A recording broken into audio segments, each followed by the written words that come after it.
Good morning, Bonneville County. You have just joined Breakfast with Senator Cook live on Facebook. I am Idaho State Senator Kevin Cook from District 32. I try to do this live Facebook every Saturday at 10 a.m., at least during the session. And if I have something that I feel like is important to share with you the rest of the year. So I'm not here every Saturday, but I try to be. And I would love to hear from you. So if you have some questions or comments or some issues that you think that as a senator that I need to be aware of and work on during the session, I would love to hear from you. You can text me, call me, post, whatever works for you is fine. And if you're live here, you can put it here on, and we'll try and answer it live, if the best I can anyway. And we'll see if we can get to it. Anyway, we've got a few things that are important. You might have heard we have some midterm elections coming up. You might have seen some signs around the town and in advertisements on radio and TV and so forth. It's a big time for elections right now, and it's a time that you can get involved and have your voice heard and make a difference. And so I would really encourage you to take advantage of and vote. So some important dates, okay? So absentee ballot. The date to request an absentee ballot has passed. You can no longer request an absentee ballot. If you have one, though, it's sitting on your desk or the end table or somewhere, get it and fill it out. And I would suggest not putting it in the mail. I don't believe you can guarantee that it will make it to the elections office if you get it in the mail today. So I would say fill it out, make sure you fill it out correctly, and then walk it in. Take it to the elections office. Make sure they have it. Take it and give it to them in hand. I think that's the only way you can guarantee it. Okay, early voting. Early voting has come and gone. You can no longer vote early. So the last day was yesterday at 5 p.m. And so now the only way you can vote is if you've already got your absentee ballot, you can vote. But otherwise, you're going to have to wait until this Tuesday, November 8th, to cast your vote. So what I would suggest you do to get ready for that is go get a sample ballot. Go look at that, see what's on it, understand it. If you want to get a sample ballot, here's the URL, okay, if you can do it online. Go to https://www.bonnevillecounty.gov/elections/election-information. Go get the ballot and look at it, study it. Find out where and then the next thing you need to do is you need to find out where you're going to vote at, okay? The easiest way I'd say to do this is go to www.kevincookforidaho.com. If you go there, there is a button that says find your polling location. If you click on that button, it will take you to a web page, and you put in your address there and hit return, and it will give you your polling location, the address, so you'll know where to go vote on Tuesday. So don't wait, okay? So you're going to get your ballot, study it, and find out where you vote at so you know what to do come Tuesday. All right, so what's on the ballot? So we've talked about a little bit what's on the ballot the last couple of weeks, and I'm just going to run through it again and kind of a boiled down session of it. But what's on the ballot? Well, first of all, you got U.S. congressmen and senators. Okay, those are the ones that are going back to Washington, D.C. Those are there that you can vote on. All right, you've got your incumbents, Senator Crapo and Representative Simpson. They'll be on it, and their opponents. You have the statewide elections, which would be your governor, your lieutenant governor, your attorney general, your superintendent of public education, treasurer. So all of those statewide positions are up for grabs. And so look at that and decide who you're going to vote. Then you got your state legislative districts here locally. Okay, so Bonneville County is made up of District 32, which is where I'm at. That is kind of the donut ring. Okay, donut hole is District 33. That's the inner part of Idaho Falls. And then outside of Idaho Falls, or at least the outlying areas of Idaho Falls, is 32, which is the district I am. So it takes in Ammon, and then everything south of Sunnyside, everything west of Hitt, and everything north of Lincoln, and somewhere over there on the west side, clear out there on the west side, it goes out. So you can go and look and see where you're at. Anyway, I am running for senator in Legislative District 32, and I would ask for your vote. I would appreciate that. So you got 32, 33, and 35, and that makes up Bonneville County. Those are the districts, and so you've got those elections coming up. Then you got county positions. Okay, your county commissioner, your treasurer, coroner. Okay, some of those things are all up there to vote on too, and so look at that. And then also on the ballot, there's a ballot for a proposed amendment to the Constitution, the Idaho State Constitution. Amendment Senate Joint Resolution 102. And here's a little background about it. As you know, and you can quiz your kids on this, make sure they know there's 3 branches to the state government, kind of like the federal government. Okay, state government, we have the executive branch, the legislative branch, and the judicial branch. The idea of those 3 branches is that they would provide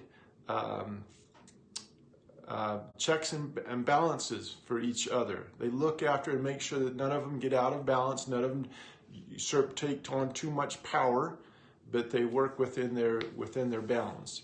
So I want you to think about it. If you have 3 of these branches, and one branch cannot call itself back into session, but is dependent upon another branch to say, yeah, you can come back into session and do some work.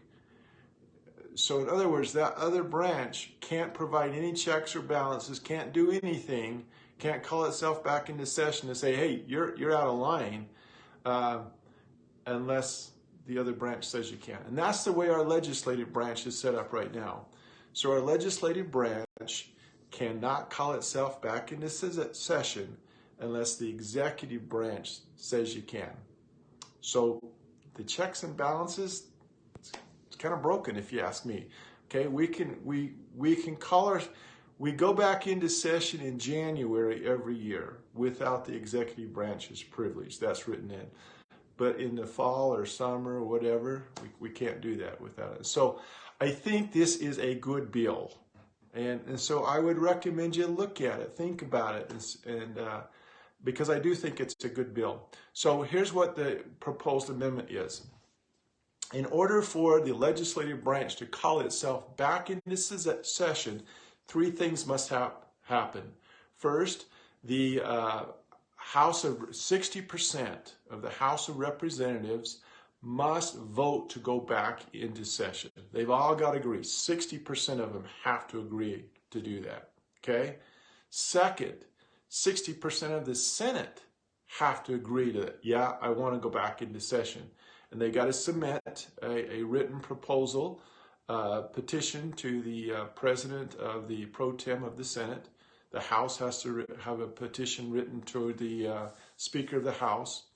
And then the third thing that has to happen is both the Senate and the House have to agree on a very narrow subject. What are we going to do if we go back into session? So both the House and the Senate have to agree on that. And so it's not a wide open blank check, whatever you want to do when you get back to the session. So that's not it. So again, I personally think it's a good thing, provides checks and balance across the board. It is not an effort for the legislative to go full time. I don't know of anybody, at least in the Senate, that wants a full-time job as a legislator.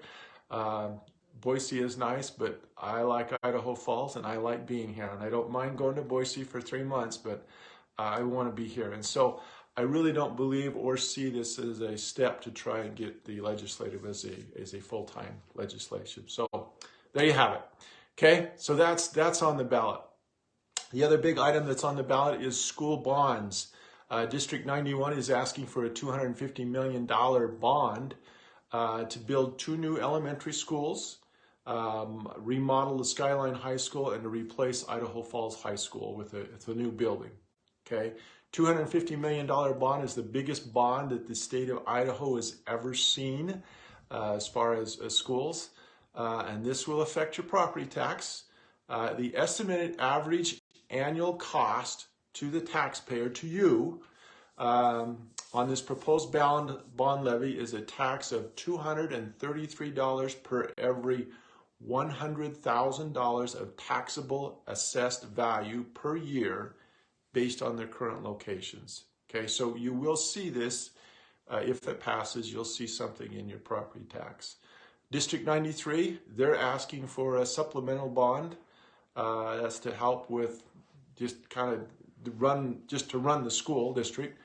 They're also asking privilege to take some money from an existing bond that they didn't spend all of it on school. They want to take some of that money and use it for something else. And so they're asking the taxpayers of District 93 for permission to do that. So again, I would strongly suggest get a copy of the ballot. Study it, be wise, make sure you know what, why, and who you're voting for. And if somebody asks you that you've studied it out in your mind good enough that you can stand on your own 2 feet and say, this is why. This is why I voted for that person, or this is why I voted for the bond, or this is why I voted for this. Just do your homework on it, I guess is what I'm saying. Let's see. A few good things that's happened that I think is worth saying is that for the state of Idaho, Idaho is the top 10 state for rainy day funds. The Pew Charitable Trust places Idaho as a top 10 state for our healthy rainy day reserves. Idaho's rainy day funds have more than doubled from $562 million to $1.1 billion. And Pew states that rainy day funds, quote, are an essential fiscal tool that helps states weather the ups and downs of business cycle, end of quote. So I think that's kind of cool. Idaho is a top 10 state for rainy day funds. Another one, Idaho is number 1 in 5 ag commodities. Idaho's agriculture sector is strengthening. Idaho is ranked number 1 in the nation in 5 different ag commodities categories. I bet you can guess one. It's potatoes. Okay, number 1 in the potatoes, barley, alfalfa hay, peppermint oil. You probably didn't know that, but that is a really cool one. If you're ever in Boise and Caldwell area to drive by some of those peppermint fields, you can smell it while it's out in the field. So peppermint oil, and then food, trout. So if you're anywhere in the nation and you order a trout at the restaurant, I think they say about 85 to 90% chance that trout came from Idaho. Okay, there's some big trout farms in Twin Falls, so interesting. The last kind of interesting thing that was put out this week was Idaho is the top 10 state for economic outlook, economic performance. Explosive economic growth combined with responsible state spending places Idaho at the top for economic factors by the rich states, poor states. Okay, and that means a lot to me because I do serve on the JFAC committee, and I do take that quite seriously. And the whole summer and even the fall and even last night, I am looking at budgets. I'm trying to understand it, trying to figure out why are they asking this much money and where is it going and why. And so I take that very seriously. As far as budgets and the money we're spending and saving and what we're doing with it. So anyway, I thought those were interesting. Let's see, I think I have a question. Let's see, your friends at IACI are spreading all sorts of misinformation about the bill. It's easier for them to only have Can't see all of it. Sorry, can't read all of it. Anyway, I'm not sure what they're spreading about the bill. I don't know if that bill is the Senate Joint Finance or the Senate Joint Resolution 102. I'm not sure what they're saying about it, but that's the only bill I can think of that they're saying. So that's from my good friend, Ms. Bailey. And so I thank you. But if they are spreading bad rumors, I'm sorry about that, because I'm for that. And I guess I don't always see eye to eye with IACI or with anybody. I kind of listen to everybody and make my own opinion and see what my constituents want. But I truly believe that the amendment to the Constitution is a good thing. But would hope that you would do your own homework and figure that out for yourself. Okay, anyway, it's Saturday. It's a little bit cold and windy out there, but it's a sacred Saturday, and I love Saturdays. So go watch your kids or grandkids play soccer or basketball or stay warm, whatever you're doing. And have a great Saturday. And again, if you got questions or comments, please let me have them, and I'll try to get you some answers back. But anyway, thank you for joining. We'll talk to you later. Bye.